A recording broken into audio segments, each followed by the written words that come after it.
किसके साधन ज्यादा प्रभावशाली और अचूक है? अब हमें यह सोचना है कि किसके साधन ज्यादा टिकाऊ तथा स्थायी है। हमें बल प्रयोग तथा नैतिक प्रवृत्ति पर आधारित सरकार के बीच चयन करना होगा। बर्क का कहना है कि बल प्रयोग स्थायी साधन नहीं हो सकता। अमेरिका के साथ सहमति के संबंध में उसने यह कभी ना भूलने वाली चेतावनी दी थी।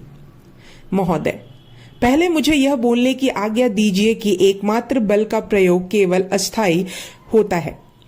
यह कुछ समय के लिए किसी को वश में ला सकता है, लेकिन यह उसे दोबारा वश में करने की आवश्यकता को खत्म नहीं करता और किसी भी ऐसे राष्ट्र पर शासन नहीं किया जा सकता जिस पर बार बार विजय के लिए चढ़ाई करनी पड़े। मेरी अगली आपत्ति इसकी अनिश्चितता के संबंध में है। बल प्रयोग का परिणाम हमेशा आतंक नहीं होता और युद्ध सामग्री विजय नहीं होती। आप साधन विहीन हैं क्योंकि समझौता असफल होने पर बल बना रहता है, लेकिन बल प्रयोग असफल हो जाए तो फिर समझौते की कोई आशा नहीं रह जाती। शक्ति और सत्ता कभी कभी प्यार से भी हासिल की जा सकती है, लेकिन हिंसा से उसकी कभी भीख नहीं मांगी जा सकती। बल प्रयोग के बारे में मेरी अगली आपत्ति यह है कि आप अपने लक्ष्य को अपने ही प्रयत्नों से धूल दूषित कर देते हैं, जो आप उसे अक्षत बनाने के लिए करते हैं।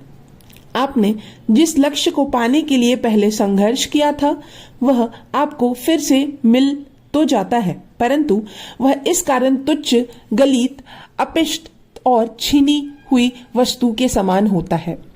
बुद्ध ने भिक्षुओं को अपने एक प्रवचन में न्याय संगत शासन और कानून के शासन के बीच अंतर दर्शाया है। भिक्षुओं के संबोधित करते हुए उन्होंने कहा, बंधुओं, काफी समय पहले स्ट्रॉन्ग टायर नामक एक प्रभु सत्ता संपन्न अधिपति था। वह एक ऐसा राजा था जो धर्म परायणता से शासन करता था। वह पृथ्वी के चारों दिशाओं का स्वामी, विजेता और अपनी जनता का रक्षक था। उसके पास एक दिव्य चक्र भी था और वह समुद्र प्रयत पृथ्वी पर परमाधिकार पूर्वक रहता था। उसने इस पर साहस और तलवार से नहीं बल्कि धर्म परायणता से विजय प्राप्त की थी।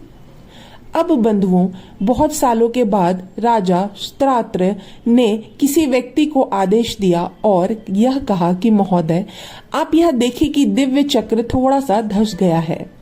वह अपनी जगह से नीचे की ओर खिसक गया है। इसके बारे में आप मुझे आकर समझाइए। इसे देखने के लिए वह व्यक्ति राजा स्त्रात्र के पास गया और कहा, महाराज, यह सच है कि दिव्य चक्र धंस गया है और अपनी जगह से खिसक गया है। राजा स्त्रात्र ने अपने बड़े राजकुमार को बुलाया और उससे इस प्रकार कहा, प्रिय पुत्र, देखो, मेरा दिव्य चक्र थोड़ा सा धंस गया है। वह अपने स्थान से सरक गया है। मुझे ऐसा कहा गया है कि चक्र को घुमाने वाले राजा का दिव्य चक्र जब धंस या झुक जाएगा तब वह अपने स्थान से सरक जाएगा, तब वह राजा को और अधिक समय तक जीवित नहीं रहेगा। मैंने मानव जीवन के सभी सुख और आनंद भोग लिए हैं। अब ईश्वरीय को प्राप्त करने का समय है। प्रिय पुत्र, आओ, अब तुम इस महासागर से घिरी पृथ्वी का कार्यभार संभालो। लेकिन मैं अपने सिर व दाढ़ी का मुंडन कराकर और पीली रंग के कपड़े पहनकर घर को छोड़कर यहाँ से गृह विहीन हो जाऊंगा। बंधुओं, तो ऐसे राजा स्त्रात्र ने उपयुक्त ढंग से अपने बड़े पुत्र को सिंहासन पर बैठा दिया, अपने सिर तथा दाढ़ी का मुंडन कराया, पीले वस्त्र पहने और उसी समय वह घर छोड़कर चला गया। जब वह राजा सन्यासी होकर चला गया तब उसके 7वें दिन उसका दिव्य चक्र भी लुप्त हो गया। इसके बाद एक व्यक्ति नए राजा के पास गया और उससे बोला, महाराज, आप यकीन मानिए, दिव्य चक्र वास्तव में लुप्त हो गया है। इसके बाद बंधुओं, वह राजा उस व्यक्ति की इस बात को सुनकर शोक संतप्त, दुखी और विक्षुब्ध हो गया। वह सन्यासी राजा के पास गया और उसको यह बताया, महाराज, यह सही जानिए कि दिव्य चक्र लुप्त हो गया है। उस नई अभिषिक्त राजा के यह बताने पर सन्यासी राजा ने जवाब दिया, पुत्र, तुम अब इस बात से निराश मत हो कि दिव्य चक्र लुप्त हो गया है, और ना इस बात पर विषाद करो, क्योंकि प्रिय पुत्र, दिव्य चक्र तुम्हारी कोई पैतृक संपत्ति नहीं है। लेकिन प्रिय पुत्र, चक्र प्रवर्तक बनने का प्रयत्न करो। संसार में सच्चे राजाओं ने स्वयं के लिए जो आदर्श कर्तव्य खुद निर्धारित किए हैं, तुम उन आदर्शों का अनुसरण कार्य करो।